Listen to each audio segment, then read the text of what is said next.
3 مہینے پہلے ہی میری شادی ہوئی تھی۔ میری بیوی بہت نیک اور پارسا تھی۔ میرے ابو کا انتقال ہو چکا تھا اور بھائی بہن کوئی تھا نہیں۔ میں اپنے گاؤں سے کچھ دوری پر جا کر فروٹ کی ریڑھی لگاتا تھا اور حلال کی کمائی گھر لاتا تھا۔ میری بیوی بھی میری طرح غریب گھر سے ہی تھی۔ اس کی عمر 22 سال تھی۔ وہ بہت محبت کرنے والی تھی اور مجھے بہت خوش رکھتی تھی۔ بس گھر کے کاموں میں کبھی کبھی وہ چھٹی کر لیتی تھی۔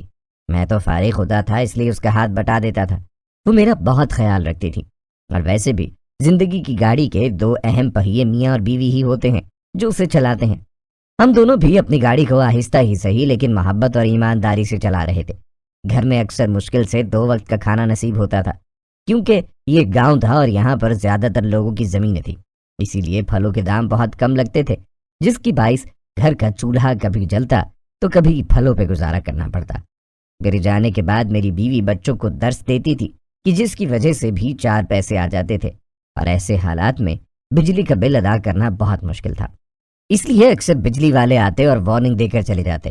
اگر بل نہ بھرتے تو وہ بجلی کاٹنے کے بجائے میٹر ہی اتار کے لے جاتے، تاکہ بل بھی بھرا جائے اور دوبارہ سے نیا میٹر بھی لگوایا جائے۔ ایسا باقی سب کے ساتھ ہوتا تھا، بلکہ شادی سے پہلے ایسا میرے ساتھ بھی بہت بار ہوا تھا۔ کئی دن تو بجلی کے بغیر گزارنا کرنا پڑتا تھا، لیکن میں بھی غریبی کے ہاتھوں مجبور تھا، اس لیے خاموش ہو جاتا تھا۔ لیکن جب سے میری شادی ہوئی تھی، بجلی والے بل لینے تو آتے تھے، لیکن اگر میں بل ادا نہ کرتا تو وہ کچھ نہ کہتے، اور وجہ میری بیوی تھی۔ مجھے آج بھی یاد ہے کہ جب بجلی کا بل ادا نہ کرنے پر واپڈا والے میٹر اتارنے آئے تو میری بیوی نے ان کو ایک پرچی پکڑا دی تھی۔ نہ جانے اس پرچی میں ایسا کیا لکھا تھا کہ اس آدمی نے بڑی تمیز کے ساتھ مجھ سے نہ صرف معافی مانگی تھی، بلکہ یہ یقین دکھایا تھا کہ اگر بل کی جگہ یہ پرچی اسے ہر مہینے دی جائے تو وہ کبھی بھی میٹر اتارنے کی غلطی نہ کرے گا۔ میں ان کی بات سن کے حیران ہو گیا تھا۔ مجھے یقین نہیں آ رہا تھا کہ یہ سب کیسے ممکن ہوا۔ کیا کوئی پرچی لے کر یہ سب معاف کر سکتا ہے؟ میری بیوی بہت پرہیزگار تھی، ہر جمعہ کو روزہ رکھتی تھی، اور میں اس کے بارے میں کچھ غلط سوچ بھی نہیں سکتا تھا، لیکن مجھے اس کی یہ حرکت کافی عجیب لگی تھی۔ میرا دل کیا کہ میں اس سے ایک بار پوچھ ہی لوں، لیکن اگر میری بیوی نے یہ سب سنتے غصہ ہو کر مجھ سے علیحدگی کا کہہ دیا تو؟ کیونکہ جتنی وہ نیک تھی اتنی ہی غصے کی تیز تھی۔ اس سے ذرا سی بات پہ غصہ آ جاتا تھا، اسی لیے میں اس سے بات کرنے سے کترا رہا تھا۔ میں آج کل کافی پریشان رہنے لگا تھا۔ وجہ وہی تھی، ہمارے حکمران تو پھلوں کا دام بڑھا دیتے ہیں، لیکن گاہک یہ سب ماننے کو تیار ہی نہیں ہوتے۔ ان کا کہنا ہوتا ہے کہ ان کو پرانے داموں کے پھل خریدنے ہیں۔ ایسے میں ہم جیسے غریب بھلا ان کا کچھ بگاڑ سکتے ہیں؟ یہی وجہ تھی کہ آج کل گھر کا راشن بھی بہت مشکل سے آ رہا تھا۔ بیوی نے تو ایک اچھا سا فون رکھا ہوا تھا جو اسے اس کے بھائی نے لے کر دیا تھا، لیکن میری بیوی نے آج تک پیکج کے پیسے مجھ سے نہ مانگے تھے۔ یہ بات مجھے حیران کرتی تھی۔ اسی کے چلتے ایک روز میں نے اپنی بیوی سے پوچھ لیا، ہماری شادی کو مہینہ ہوا اور تم نے آج تک مجھ سے پیکج کے لیے 1 روپیہ تک نہیں مانگا، تو پھر تم یہ دن رات فون کیسے استعمال کرتی ہو؟ میں نے بڑے آرام سے اس سے سوال پوچھا تھا کہ اسے برا نہ لگے اور یوں محسوس نہ ہو کہ میں اس پہ شک کر رہا ہوں۔ ارے یہ فون تو بھائی نے دیا تھا، اس کا تو آپ کو پتا ہی ہے، اور یہ سم کب سے بند تھی، اسی لیے 3 مہینے تک اس کا نیٹ، کال، میسج سب کچھ فری ہے۔ اس نے مسکرا کر میرے سوال کا جواب دیا تھا اور دوبارہ سے فون میں مصروف ہو گئی تھی۔ میں پڑھا لکھا تو تھا نہیں، اور میرے پاس کون سا کوئی موبائل تھا جو مجھے پتا ہوتا۔ یہ سب فضول خرچہ کرنے والی چیزیں میں نے کبھی گھر میں آنے ہی نہ دی تھیں۔ اگر اماں کو بھی کبھی بات کرنی ہوتی تو وہ پڑوسی کے گھر جا کر ان کے گھر میں موجود ایک تار والے ٹیلی فون سے بات کرتی تھیں۔ میں بھی بچپن میں بڑے شوق کے ساتھ اماں کے ساتھ جاتا تھا، صرف ان کو فون میں لاتے ہوئے بٹنوں کی آواز سننے کے لیے۔ عادت تو کافی بچگانہ تھی، لیکن ہمارے وقتوں میں بس وہی ایک بات چیت کرنے کا ذریعہ تھا جسے ہاتھ لگا کر چھونے کی حسرت دل میں لیے میں ہمیشہ اماں کے ساتھ جاتا تھا۔ اسی لیے بیوی نے جو وضاحت دی میں بھی فوراً اس پہ ایمان لے آیا تھا، اور میری بیوی کو کیا پڑی تھی جو وہ جھوٹ بولتی۔ ایک طریقے سے میں نے یہی سوچا تھا کہ چلو 3 مہینے میں سے 1 ماہ تو گزر گیا، باقی کے 2 ماہ بھی بیوی کے فون کا خرچہ تو نہیں دینا پڑے گا۔ لیکن اب میں پریشان رہنے لگا تھا، کیونکہ 3 ماہ ہونے کے باوجود بھی میری بیوی نے اب تک مجھ سے فون کے پیکج کے پیسے نہیں مانگے تھے۔ وہ فون بھی پہلے کی طرح ہی استعمال کرتی، اور صرف اتنا ہی نہیں، بیوی کا واپڈا والوں کو ایک پرچی پکڑانے کا قصہ بھی کافی عجیب تھا۔ میں نہ چاہنے کے باوجود بھی ان کی حرکتوں کے بارے میں سوچنے پہ مجبور ہو چکا تھا۔ مجھے سمجھ نہیں آ رہا تھا کہ میں بیوی سے کیسے سوال کروں، کیونکہ ایک طرف اس کا خوف تھا تو دوسری طرف ان باتوں کا سچ جاننے کا تجسس تھا۔ میں نے سوچ لیا تھا پہلے میں بیوی سے فون کے پیکج کے بارے میں پوچھوں گا، اس کے بعد کسی دن پرچی کی بات کروں گا، یا پھر پرچی کا راز خود سے معلوم کروں گا۔ میں سارا وقت یہی سوچتا رہا تھا کہ بات کس انداز میں شروع کروں کہ بیوی کو نہ شک ہو اور نہ وہ میری بات کو غلط سمجھ کر برا مانے۔ میں کون سا اس کے بارے میں برا سوچ رہا تھا، میں تو بس تجسس کے مارے اس سے پوچھ رہا تھا۔ میں شرمندہ بھی تھا کہ اگر وہ آگے سے مجھ سے سوال کر لیتی کیا تمہارے پاس اتنے پیسے ہیں کہ مجھے پیکج لگوا کر دو، تو میں اسے اس کے سوال کا کیا جواب دیتا۔ یہ بات تو سچ تھی کہ میری کمائی سے تو مشکل سے گھر کی دال روٹی چل رہی تھی، میں یہ سب کہاں سے کرتا؟ کیا پتا میری بیوی میری بات کو سمجھ جائے، اور میرے حالات تو اس کے سامنے ہیں۔ جب اس نے سب کچھ جانتے ہوئے مجھ سے شادی کی ہے تو وہ یہ سب تو برداشت کر ہی لے گی۔ خود ہی سوچو کہ بھور میں الجھا گھر پہنچا تو دیکھا میری بیوی کی حالت کافی عجیب ہو رہی تھی۔ مجھے دیکھتے ہی وہ جلدی سے غسل خانے چلی گئی تھی۔ تھوڑی دیر بعد باہر نکلی تو کافی پرسکون اور خوش نظر آ رہی تھی۔ میں نے اپنی بیوی کو حیرانگی سے دیکھا تھا، وہ آرام سے چلتے ہوئے بستر پہ جا کے لیٹ گئی تھی۔ میں اس کی ایک ایک حرکت کو غور سے دیکھ رہا تھا، وہ ایسا کیوں کر رہی تھی؟ میں تھکا ہار آیا تھا اور اسے تو میرے لیے پانی لے کر آنا چاہیے تھا، لیکن یہاں تو وہ خود ایسے بستر پہ پڑی تھی جیسے ہل چلا کے آئی ہو۔ میں اس کے قریب کیا۔ کیا ہوا، تم ٹھیک تو ہو؟ میں نے اس کا ماتھا چھوتے ہوئے اس سے پوچھا۔ نہیں، میں ٹھیک نہیں ہوں، میرا پورا جسم درد کر رہا ہے، میں کچھ دیر آرام کرنا چاہتی ہوں۔ جب سے آپ گئے ہیں میری طبیعت صحیح نہیں لگ رہی تھی، آپ انڈا بنا کے کھا لینا، میں تھوڑی دیر آرام کر لوں۔ وہ اتنا کہتے ہی سونے کے لیے چادر تان گئی تھی۔ میں نے عجیب سی نظروں سے اسے دیکھا، لیکن میں اس کی اس حرکت سے پہلے ہی واقف تھا۔ وہ اکثر ایسا ہی کرتی تھی کہ جب بھی اس کا موڈ خراب ہوتا یا تھک جاتی تو یوں ہی سونے کے لیے لیٹ جاتی تھی، لیکن آج تو اس نے کچھ کیا ہی نہ تھا، تو پھر وہ تھک کیسے گئی؟ میں خاموشی سے باہر آیا، منہ ہاتھ دھویا اور اپنے لیے انڈا بنانے لگا۔ میں کیا کچھ سوچ کے آیا تھا کہ اپنی بیوی سے فون کے متعلق پوچھوں گا، اور یہاں میری بیوی تھکن کا بہانہ کر کے سو گئی تھی۔ میں نے ذہن کو جھٹکا اور پیٹ بھر کر کھانا کھانے کے بعد کمرے میں چلا گیا تھا۔ مجھے اب آرام کی سخت ضرورت تھی، میں بھی اس کے ساتھ ہی بستر پہ سو گیا۔ صبح اٹھا تو بیوی نے پہلے ہی سارے کام کر لیے تھے۔ مجھے دیکھ کر مسکراتے ہوئے اس نے میرے آگے چائے کی پیالی رکھی تھی۔ میں نے چائے کی چسکی لی اور اپنی بیوی کو غور سے دیکھا جو نکھری نکھری سے لگ رہی تھی۔ اسے خوش دیکھ کر میں بھی مسکرا دیا تھا۔ میری طبیعت آج کچھ ناساز تھی، لیکن کام پر جانا بھی ضروری تھا۔ میں نے سوچا کہ وہاں جا کر تھوڑی دیر سو جاؤں گا اور اپنے دوست کو کہہ دوں گا کہ اگر گاہک آئے تو مجھے جگا دے۔ میں نے ویسا ہی کیا تھا۔ جب کام سے فارغ ہو کر گھر آیا تو وابڈا والوں کو گھر کے باہر کھڑا پایا تھا۔ میری بیوی نے ان کو ایک پرچی پکڑائی تھی اور پانی کا گلاس لے کے اندر چلی گئی تھی۔ میں دروازے پہ گیا تو وہ تینوں لوگ آپس میں ایک دوسرے کو مسکرا کر دیکھتے ہوئے میری طرف دیکھتے ہوئے اپنی گاڑی میں سوار ہوئے اور وہاں سے چلے گئے۔ مجھے ان کی آنکھوں میں ایک عجیب سا تاثر نظر آیا تھا، لیکن میں نے خود کو سرزنش کی تھی اور گھر میں داخل ہو گیا تھا۔ لیکن اس پرچی کا قصہ تو میرے لیے جاننا ضروری ہو چکا تھا۔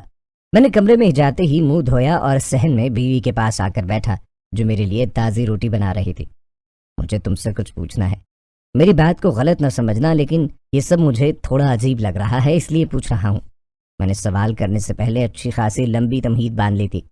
میری بیوی نے ایک نظر مجھے دیکھتے روٹی پکاتے ہوئے ہی سر ہلایا تھا کہ پوچھو کیا پوچھنا ہے۔ میں نے کہا کہ پچھلے 4 مہینوں سے میں نے بجلی کا بل نہیں ادا کیا ہے۔ وجہ تم بھی جانتی ہو کہ پھلوں کے ریٹ گر گئے ہیں، جس کی وجہ سے نقصان زیادہ ہوا ہے۔ تم بچوں کو پڑھاتی ہو اور اسی پیسوں کو میری دہاڑی کو ملا کر ہم راشن لاتے ہیں۔ یہ سب تو میں جانتی ہوں، اسی لیے تو بچوں کو پڑھاتی ہوں تاکہ گھر کا خرچ چلانے میں آپ کی مدد کر سکوں۔ اس نے مسکرا کر جواب دیا تھا، لیکن میری بات ابھی پوری نہ ہوئی تھی۔ اصل بات تو ابھی باقی تھی۔ میں یہ پوچھنا چاہتا تھا کہ جب ہم بل بھرتے ہی نہیں تو وابڈا والے میٹر اتارنے آتے ہیں تو میٹر لے کر کیوں نہیں جاتے؟ میری یہ بات سنتے ہی میری بیوی کا ہاتھ کچھ لمحوں کے لیے تھم سا گیا تھا۔ میں نے بغور اس کے چہرے کے تاثرات دیکھتے اپنی بات جاری رکھی۔ میں نے کئی بار دیکھا ہے کہ تم وابڈا والوں کو ایک پرچی دیتی ہو جس کے پڑھتے ہی وہ خاموشی سے واپس چلے جاتے ہیں اور نہ ہی بل کی ادائیگی کا کہتے ہیں۔ آخر ایسا کیا ہوتا ہے اس پرچی میں کہ جس کی وجہ سے وہ لوگ ایسا کرتے ہیں؟ میں سوچ سوچ کے پریشان ہو چکا ہوں، لیکن مجھے کچھ سمجھ نہیں آیا، تو آج تم سے پوچھ رہا ہوں۔ میں نے اسے دیکھتے ہی اپنے دل کے سارے سوال پوچھ لیے تھے کہ جن کو سنتے ہی اس کے ہاتھ لرزے تھے، چہرے کا رنگ اڑا تھا۔ اس نے جلی ہوئی روٹی کو توے سے اتار کر جلدی جلدی دوسرا پیڑا بنایا اور بیل کر روٹی توے پہ ڈالی، جو کہ جلد بازی میں کہیں سے موٹی تھی اور کہیں سے ٹیڑھی۔ ایسا پہلی بار ہوا تھا۔ میں نے تو بس ایک سوال پوچھا تھا، وہ آخر اتنا پریشان کیوں نظر آ رہی تھی؟ کیا کوئی بڑی وجہ تھی؟ کوئی ایسا راز تھا جو وہ مجھ سے چھپا رہی تھی؟ میں مختلف قسم کی سوچوں میں مگن اس کے چہرے کی تاثرات دیکھ رہا تھا۔ نہیں، آپ غلط سوچ رہے ہیں، ایسا ویسا کچھ بھی نہیں ہے، میں بس ایک کھانا ڈال کر آپ کو ساری بات بتاتی ہوں۔ اس نے مسکرانے کی ناکام کوشش کرتے ہوئے مجھے کھانا پیش کیا تھا۔ میں نے بھی ہاں میں سر ہلا دیا تھا۔ یہی وجہ تھی کہ جب وہ خود سچ بتا رہی تھی تو اتنا تو انتظار کر ہی سکتا تھا۔ اس نے کھانا میرے سامنے رکھتے ہوئے مجھے کھانے کا اشارہ کیا اور پانی لے کر میرے پاس ہی بیٹھ گئی۔ اصل میں میری اماں کو دم ڈالنے کی کافی عادت تھی، جس کی وجہ سے کافی لوگ صحیح بھی ہو گئے تھے۔ ان سے ہی میں نے بھی کچھ دم سیکھ لیے تھے، اور جب بھی وابڈا والے آتے ہیں میں ان کو ایک پرچی پہ تعویذ لکھ کر دے دیتی ہوں اور کہتی ہوں کہ اس کی برکت سے رزق میں اضافہ ہوتا ہے اور مرد بھی جوان رہتے ہیں، ان کو کبھی بڑھاپا نہیں آتا۔ وہ بول کر خاموش ہوئی تو میں حیران نظروں سے اسے دیکھنے لگا۔ تم نے آج سے پہلے مجھے یہ بات کیوں نہ بتائی؟ میں نے پوچھا تو میری بات سن کر وہ یکدم سے گڑبڑا گئی تھی۔ ارے یاد نہیں رہا ہوگا، اور آپ اتنا کیوں سوچ رہے ہیں؟ آپ کو تو خوش ہونا چاہیے کہ بل ادا کرنے سے بچے ہوئے ہیں، اور یہ سب میرے اس تعویذ کی وجہ سے ہی ہوا ہے۔ اب کی بار بیوی نے بڑے فخر سے گردن اکڑا کے جواب دیا تھا اور کھانے کے برتن لے کر باورچی خانے میں چلی گئی تھی۔ پیچھے میں حیران و پریشان اپنی جگہ پہ ساکت کھڑا رہ گیا تھا۔ کیا وہ واقعی سچ بول رہی تھی کہ وہ تعویذ بنا کر وابڈا والوں کو پکڑاتی ہے؟ اگر ایسا تھا تو مجھے کیوں نہ دکھاتی تھی؟ اور اس دن وہ وابڈا والے تینوں لوگ ایک دوسرے کو دیکھ کر مسکرا کیوں رہے تھے؟ اور آج بیوی کا یوں مجھ سے نظریں نہ ملانا اور اچانک سے آ کر چہرے کا رنگ فق ہو جانا، آخر یہ سب چل کیا رہا تھا؟ کیا میری بیوی مجھ سے جھوٹ بول رہی تھی؟ آج جو کچھ اس نے بتایا اور پچھلے دنوں جو کچھ بھی ہو چکا تھا، مجھے یہ ان دونوں باتوں کا آپس میں کوئی تعلق نظر نہیں آ رہا تھا، بلکہ یہ دونوں باتیں تو الگ الگ تھیں۔ مجھے پورا شک تھا کہ میری بیوی ضرور کچھ چھپا رہی ہے، جسے چھپانے کے لیے اس نے یہ سب کہانی بنائی ہوگی تاکہ میں شک نہ کروں۔ اب میں نے سوچ لیا تھا کہ میں اپنی بیوی پہ نظر رکھوں گا اور خود سچ کا پتہ لگاؤں گا۔ اب میں نے بیوی کی ہر ایک حرکت پہ نظر رکھنا شروع کی۔ ہفتے میں 4 دن ایسے لازمی آتے تھے جب میری بیوی میرے گھر آنے سے پہلے غسل کر کے سونے کا شغل فرما رہی ہوتی تھی، اور مجبوراً مجھے خود ہی کچھ بنا کے کھانا پڑتا تھا۔ میری شادی کے فوراً بعد اماں کو ان کے بھائی نے اپنے پاس رکنے کے لیے بلوا لیا تھا۔ میرے ماموں نے دوسری شادی کر لی تھی اور مامی حاملہ تھی، اسی لیے پچھلے 5 ماہ سے اماں وہاں تھی۔ اس کا کہنا تھا کہ تیرے لیے اب گھر میں بیوی موجود ہے، میرے بھائی کو اس وقت میری ضرورت ہے اور میں بچے کی پیدائش کے بعد ہی آؤں گی۔ میں نے بھی سوال نہ کیا تھا، اسی لیے جب اماں گھر نہ تھی اور بیوی کا موڈ نہیں تھا تو کام مجھے کرنے پڑتے تھے۔ اب میں اور پریشان رہنے لگا تھا۔ وجہ میری بیوی ہی تھی۔ لوگ شادی کرتے ہیں تو سکون کی زندگی گزارتے ہیں، اور ایک میں تھا جو شادی کرنے کے بعد زندگی کو مجبوراً گزار رہا تھا۔ میری بیوی بڑا کی حسین تھی اور اسی لیے یہ خوبصورتی مجھے اس کے آگے گھٹنے ٹیکنے پہ مجبور کر دیتی، اور میں اس کی ہر بات مان لیتا تھا۔ میں کم شکل اور بیوی حسین تھی اسی لیے خوش تھا، لیکن خوبصورتی کردار سے زیادہ ضروری نہیں ہوتی۔ یہ مجھے اب سمجھ آنے لگ گیا تھا، کیونکہ میری بیوی کی حرکتیں مشکوک ہوتی جا رہی تھیں۔ نہ چاہنے کے باوجود بھی میرے ذہن میں بیوی کے متعلق بہت ہی غلط سوچیں گردش کرنے لگی تھیں۔ میں اب ان سب سے چھٹکارا چاہتا تھا، اسی لیے میں نے ایک منصوبہ بنایا تھا۔ ہمارا گھر باقی لوگوں کے گھر سے قدرے فاصلے پر تھا۔ آج مہینے کی 4 تاریخ تھی، مطلب آج وابڈا والے آنے تھے۔ میں جلدی کام کا کہتے گھر سے نکل چکا تھا اور بیوی کو کہہ آیا تھا کہ میں رات کو دیر سے گھر آؤں گا، اسی لیے اجنبی لوگوں کے لیے دروازہ نہ کھولے۔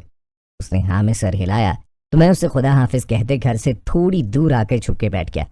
تھوڑی ہی دیر میں وابڈا والے بھی آ چکے تھے۔ دور سے ان کی گاڑی نظر آ رہی تھی۔ میرے دیکھتے ہی دیکھتے وہ لوگ گھر کے دروازے پہ کھڑے ہو چکے تھے۔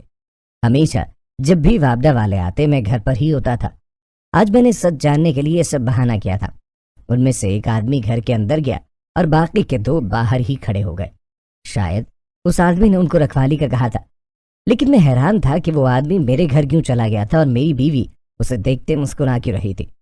یہ سب دیکھتے میرا سر چکرانے لگا تھا۔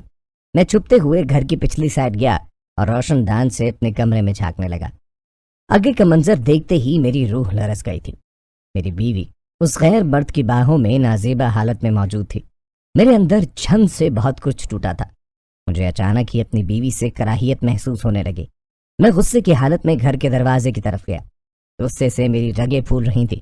میرا بس نہیں چل رہا تھا کہ میں اپنی بیوی سمیت ان تینوں لوگوں کو قتل کر ڈالتا۔ مجھے گیٹ کی طرف آتا دیکھ کر وہ دونوں لڑکے ڈر گئے تھے۔ تھوڑی دیر پہلے جن کے چہرے خوشی سے جگمگا رہے تھے، اب وہ ڈر اور خوف کے مارے وہاں سے بھاگنے لگے تھے۔ میں غریب ضرور تھا لیکن بغیرت نہیں۔ میں نے ان دونوں کو دبوچا اور ان کی اچھے سے درگت بنانے کے بعد گھر میں داخل ہوا تھا۔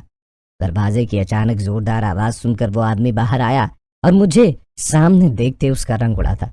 اس نے جلدی سے کمرے کا رخ کیا اور کپڑے وہاں سے اٹھا کر بھاگنے لگا تھا کہ میں نے گھر میں پڑا ڈنڈا اٹھا کر اس کی ایسی حالت کی کہ وہ کبھی کسی کو اپنی شکل نہ دکھا پاتا، اور اب وہ دوسروں کی بیوی کیا خود کی بیوی کے قابل بھی نہیں رہا تھا۔ میں نے اسی وقت اپنی بیوی کو طلاق دے دی تھی۔ جو کچھ میں دیکھ چکا تھا، مجھے اس کے بعد کسی صفائی کی کوئی ضرورت نہ تھی۔ میری بیوی میرے قدموں میں گر پڑی اور بولی، مجھے معاف کر دو، یہ دھندا تو میرے ماں باپ کے مرنے کے بعد مجھے مجبوری میں کرنا پڑا تھا۔ میرے چچا چچی اور اس کے بیٹے نے یہ سب مجھ سے کروایا تھا، جو کہ تمہارے سامنے خود کو میرے ماں باپ اور بھائی کہتے رہے۔ تم سے شادی کروا کر انہوں نے اپنی جان چھڑوائی تھی، کیونکہ اب کوئی میرے لیے راضی نہ ہوتا تھا۔ ان کو لگا کہ اب وہ مجھے کیوں بٹھا کر کھلائیں۔ تم سے شادی کے بعد میں نے سب چھوڑ دیا تھا، لیکن پھر یہ غریبی کی زندگی میں نہیں جی سکتی تھی، اسی لیے پیسوں کی لالچ میں وابڈا والوں کو جسم فروشی کرنے لگی تھی۔ اسی لیے وہ لوگ بجلی کا بل نہیں مانگتے تھے اور نہ ہی میٹر اتار کر لے جاتے تھے، کیونکہ میں ان کو ایک پرچی میں اپنا مقصد اور تمہارے گھر پر نہ ہونے کا وقت دے دیتی تھی۔ پچھلے 4 مہینے سے میں یہ کھیل کھیل رہی تھی۔ تم بس آخری بار مجھ سے معاف کر دو۔ تم نے غصے میں مجھے طلاق دی ہے۔ تم ایک کام کرو کہ میرا نکاح کروا دو، ایسے حلالہ کروا کر میں پھر سے تمہاری بیوی بن جاؤں گی۔ وہ پاگل پن اور بے حیائی کی حد کرتے ہوئے بولی تھی کہ میں نے اسے گھر سے دھکے دے کر نکال دیا۔ اماں کو بھی گھر بلا کر سب کچھ بتا دیا تھا۔ اس کے بعد سے میں نے دوبارہ شادی نہ کی تھی۔ وجہ یہی تھی کہ اب میرا یقین ان سب سے اٹھ چکا تھا۔ میری بیوی ایک بد کردار عورت نکلی تھی۔ اس کا ماضی اگر صحیح نہیں تھا تو اسے میرے نکاح میں آ کر یہ سب نہیں کرنا چاہیے تھا۔ سال بعد میری اماں کا انتقال ہو چکا تھا۔ میں نے بھی پھلوں کی ریڑھی چھوڑ کر دوسرے گاؤں جا کر وہاں پر کھیت ٹھیکے پر لے کر اس کی دیکھ بھال کرنا شروع کر دی تھی۔ اب میں اچھا خاصا کما لیتا تھا۔ خدا کا مجھ پہ کرم تھا، لیکن میں نے دوبارہ شادی کے بارے میں نہیں سوچا تھا۔ میں اب ہمیشہ اکیلا ہی رہنے والا تھا۔ میں اب چاہ کر بھی کسی پر یقین نہیں کر سکتا تھا۔ کچھ لوگ ہماری زندگی میں آ کر ہمارا اعتبار بری طرح توڑ دیتے ہیں کہ دوبارہ کسی پہ یقین کرنا ہمارے لیے مشکل ہو جاتا ہے، اور یہی میرے ساتھ بھی ہوا تھا۔ مجھے نہیں پتا کہ میری سابقہ بیوی کس کے ساتھ رہتی ہے یا پھر کہاں ہے اور کیا کرتی ہے، لیکن اس کا بھی حساب ایک نہ ایک دن ضرور ہوگا۔ اتنا مجھے اپنے رب پہ یقین تھا۔ میری بس ایک ہی دعا تھی کہ اللہ اسے جلد ہدایت دے دے اور مرنے سے پہلے بس ایک بار توبہ کر لے۔ بے شک وہ پاک ذات معاف کرنے والی۔